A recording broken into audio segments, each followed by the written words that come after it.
So we're Saturday the 18th of May and we're here for the White Peak Marathon.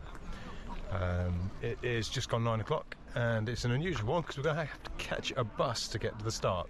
But it'll be quite good because this is going to cover a good chunk of the Tissington Trail and the High Peak Trail, which we've covered in the past, so we'll see if any of that prep is going to help. Hey, how you doing? So as you can see, a bit of a cloudy start down here at race registration in Cromford. And here are the coaches. It took actually about a 20-25 minute drive to actually get up to the start line.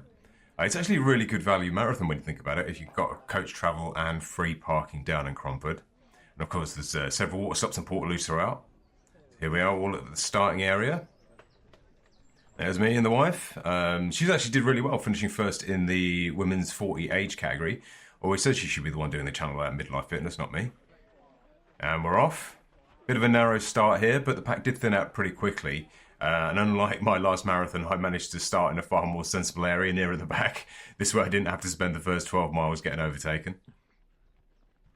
Now the weather, as you can see, was absolutely fantastic. And one of the big advantages here on the Tissington Trail is that you actually get a bit of a breeze, which does make a huge difference, especially when we're starting off around about 11 o'clock. So you're getting that midday sun.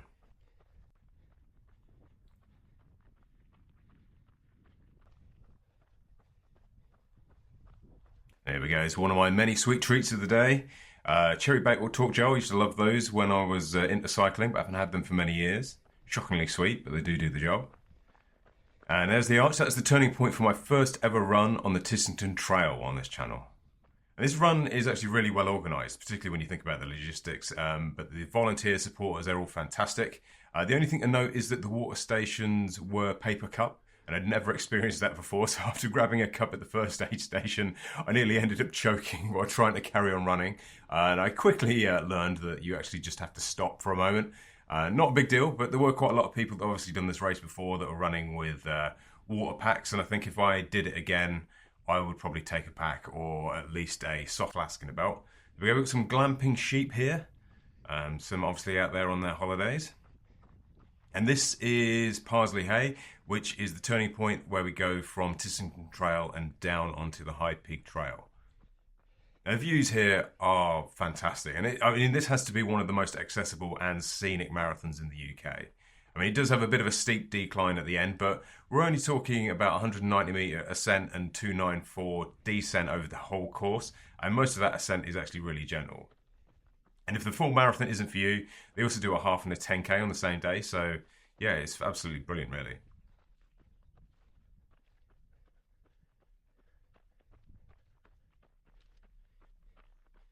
Now, thankfully, you do get a bit of shelter from the sun here on the High Peak, which is good because it was getting a wee bit warm. There's also another bit of an oddity coming up here, you can see there in the distance, is that the mile markers were the opposite way round. So you actually were counting down, not counting up, which I'd never seen before. Not a bad thing, and it's fine at the start and at the end, but it does mess with your head a little bit in the middle of the race. And this is where my camera hit the deck, and that was the end of my selfie stick. So a big thank you to the lady in the mobility scooter for not running me or my camera over. And that's unfortunately why we've had to kind of skip out the whole decline there, because I didn't have an easy way to film it.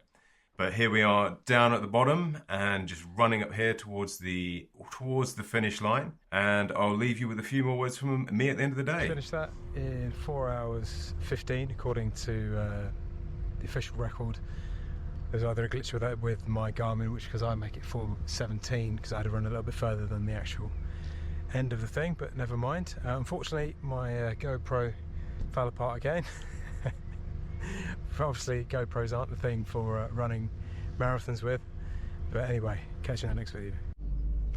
Also, never wear untested clothing before a marathon. That's what's left of my nipple. I'm sure you needed a close-up of that, but there you are.